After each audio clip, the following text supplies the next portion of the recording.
Hola hermano, buen día. Hoy es miércoles 16 de julio de 2025, aniversario de La Paz. Muchas felicidades a todos los paseños y a esa linda ciudad de La Paz. Fecha muy relacionada además con algo de lo que hoy vamos a hablar muy brevemente, con las elecciones y con la segunda vuelta electoral. ¿Y por qué está muy relacionada? Porque el 16 de julio, un día antes de la entre el 16 y el 17 de julio se produce el golpe de estado del general Luis García Meza, que algunos le llaman golpe de estado, que él le denomina en realidad pronunciamiento de las Fuerzas Armadas de la nación, renuncia de la presidenta Lidia Gayler, porque renunció la presidenta Lidia Gayler y firmó su renuncia, ¿no es cierto? Etcétera. Un tema que da para el debate, pero lo importante es, amigos y amigas, que tiene mucho que ver justamente con el asunto de la elección de presidente y vicepresidente y de la segunda vuelta o no segunda vuelta, con el sistema que existe en Bolivia para elegir al presidente y al vicepresidente. Y es algo de lo que hoy muchos analistas y pseudoanalistas y muchos votantes y pseudo votantes, ¿verdad? No se están dando cuenta. Hoy en Bolivia existe la segunda vuelta electoral. Y es al parecer una especie de trampa de la constitución boliviana actual para asegurarse el poder, para que el partido en función de gobierno tienda a seguir en el gobierno y el movimiento que él representa. ¿Por qué te digo esto? Y es muy importante analizar esto a la hora de la votación que tenemos este 17 de agosto, ya dentro de un mes y un día. La constitución que hoy rige en Bolivia ha introducido un nuevo sistema diferente a los anteriores para la elección de presidente y vicepresidente. Ahora, de acuerdo a este texto que se llama Constitución y que cuando les conviene lo aplican y cuando no les conviene no lo aplican,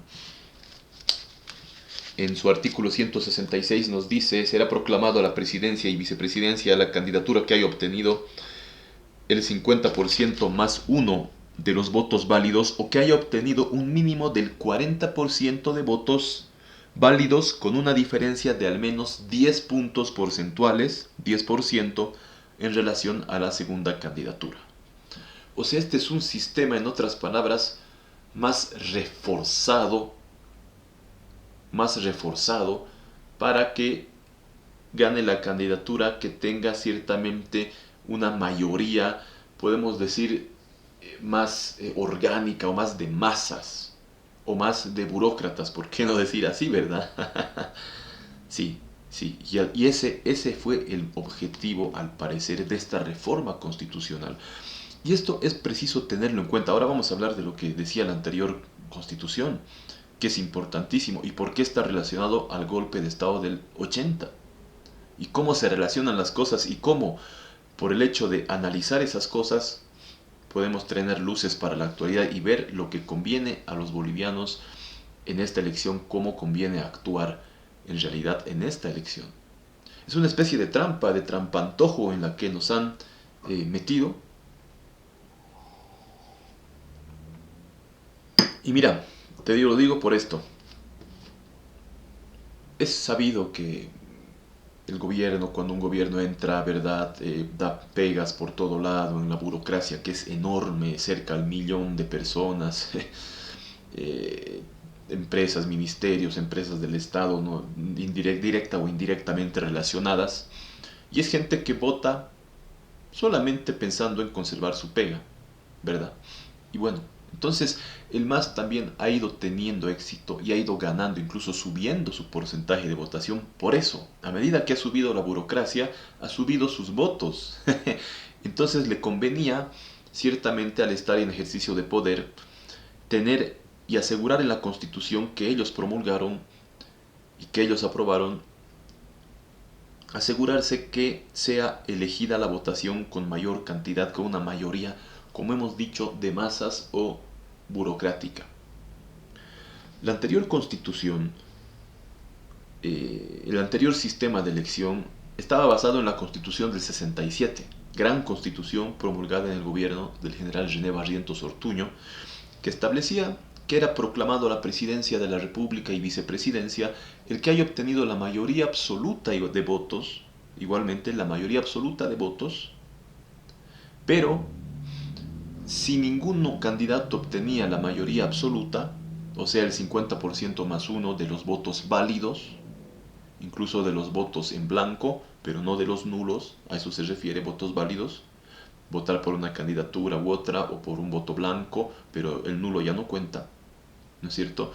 Entonces, el que no obtuviere, decía la Constitución del 67, que por largos años ha regido en Bolivia, la mayoría absoluta, el Congreso elegirá entre las tres candidaturas más votadas.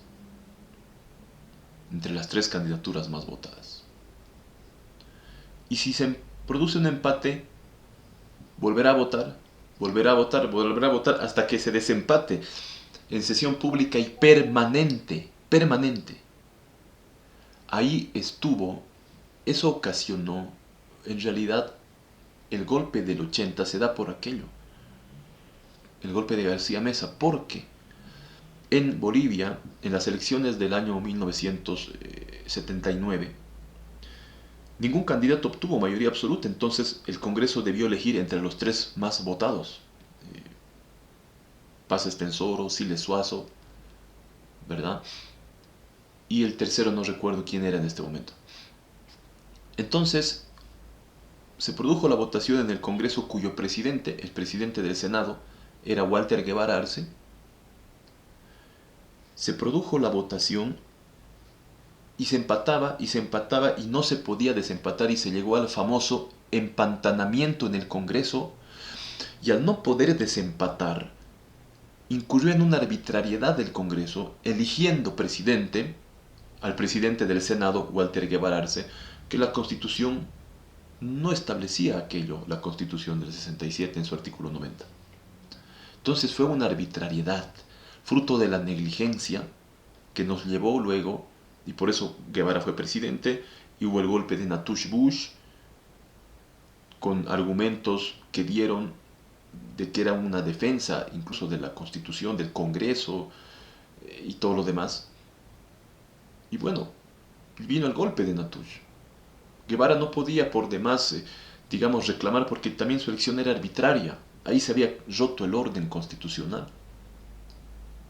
Y luego viene el golpe de Natush, renuncia a Natush y ponen a la presidenta de la Cámara de Diputados ya también, Lidia Gaylet Tejada. Luego viene el golpe de García Mesa con el mismo fundamento, o cuya Natush no había dicho tanto en defensa de la Constitución, más del Congreso. Esa fue su bandera, que la dijo su portavoz, que era José Felman Velarde. Sin embargo, ya García Mesa, en su gobierno denominado de Reconstrucción Nacional, dijo que era en defensa de la Constitución porque no podía arbitrariamente el Congreso nombrar al presidente del Senado ni a la presidenta de la Cámara de Diputados, que eso corresponde cuando renuncia un presidente que está en su mandato legal. Cuando renuncia el presidente, entre el vicepresidente. Si renuncia el vicepresidente, entre el presidente del Senado. Y si no está disponible o renuncia, entre el presidente de la Cámara de Diputados. Cuando renuncia, pero no como emergencia de una elección. Eso no establecía. Y esa fue la bandera del golpe de García Mesa del 17 de julio de 1980. 17 de julio, no 16, que es cuando muere Marcelo Quiroga Santa Cruz. Entonces, o mejor dicho, Quiroga muere el 17, ¿no? El 18 toma juramento como presidente de la República el general Luis García Mesa Tejada. No era presidente todavía el 17 cuando fallece Marcelo Quiroga Santa Cruz. Es otra cosa que se confunde mucho y que se equivoca en la actualidad. Al decirse que Quiroga Santa Cruz asesinado en el gobierno de García Mesa, no era un gobierno de García Mesa. Habían sucesos, pero no era el presidente aún de la República, de facto. Entonces, como en Bolivia se aprende de muchas cosas, esto se ha enmendado en la siguiente reforma del 94 y se ha quitado eso de la elección hasta el desempate, porque claro, se han imputado todos, ¿no? Y han dicho ¿Qué pasa si estos cojudos no se pueden de acuerdo? Vamos a estar en otro problema, quizá en otro golpe de Estado o en otra, ya no están de moda los golpes de Estado, en un levantamiento de movimientos sociales, digamos, como lo que pasó el 2003, que es otra especie, que es otro golpe de Estado en realidad. Y quedó así la Constitución, artículo 90. Si en las elecciones generales ninguna de las fórmulas para presidente y vicepresidente de la República obtuviera la mayoría absoluta de sufragios válidos, el Congreso elegirá por mayoría absoluta de votos válidos en votación oral y nominal entre las dos fórmulas que hubieran obtenido el mayor número de sufragios. Muy bien. En caso de empate, se repetirá la votación por 2 veces solamente. Sí. Ya no es como en la anterior Constitución del 90 del 67 que decía: no, si ninguno reuniese la mayoría absoluta de votos, los representantes concurrentes, la votación posterior se concretará a los dos que hubieran alcanzado el mayor número de sufragios. En caso de empate se repetirá la votación hasta que alguno de los candidatos obtenga la mayoría absoluta. Ahí el problema del golpe de julio del 80 de García Meza, en días como hoy, como el actual 16 de julio, y de las Fuerzas Armadas, en realidad, de un sector importante de las Fuerzas Armadas. En caso de empate, la Constitución del 94, o sea, la reforma constitucional que quita esto, dice: en caso de empate se repetirá la votación por 2 veces consecutivas en forma oral y nominal. De persistir el empate, luego de 2 votaciones, se proclamará presidente y vicepresidente a los candidatos que hubieran logrado la mayoría simple de sufragios válidos en la elección general. Y punto. Era una importante reforma y una muy buena idea en realidad. Eso estuvo vigente en Bolivia hasta esta nueva constitución, la que hoy rige en el país del 2009, que ha introducido que el 50% más uno, o si no el 40%, pero con diferencia de 10% a la siguiente candidatura, y si ninguno sale elegido, se instaló por primera vez en Bolivia la segunda vuelta, o sea, una segunda elección general. Bueno, que también es un gran gasto de dinero, un gran presupuesto. Entonces, ese es el origen y esa es la historia muy brevemente contada de la forma de elegir presidente y vicepresidente en este país que se llama Bolivia. Y que hoy, como hemos dicho, cuando el MAS estuvo en gobierno, ha hecho muchas reformas tendientes a consolidarse en el gobierno, a no dejar el gobierno. Porque como dijo Morales más de una vez, no hemos venido de inquilinos, no hemos venido de inquilinos, ¿verdad? Lo dijo él.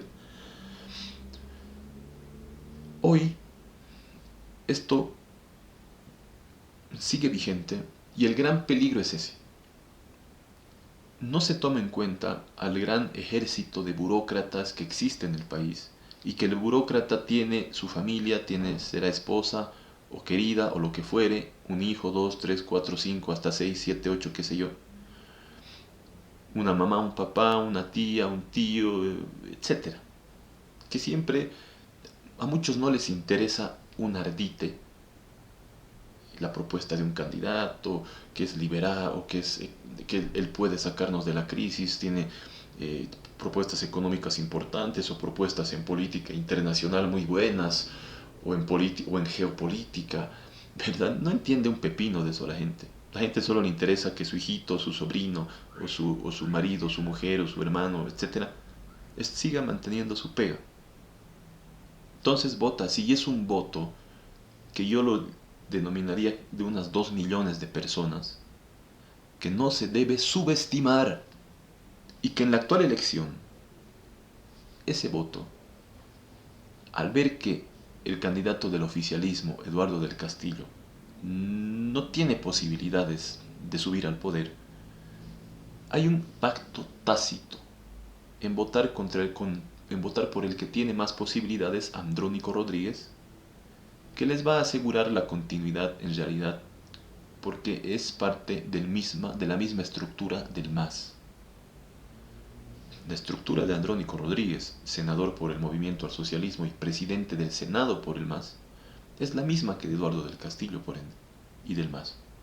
Entonces, para asegurarse, van a votar por él porque les va a asegurar que no va a existir aquello que se denomina masacre blanca, aquel hecho de separar, desvincular masivamente a funcionarios, que le haría muy bien hoy a Bolivia, porque tenemos un Estado obeso contra ingresos famélicos, ¿verdad?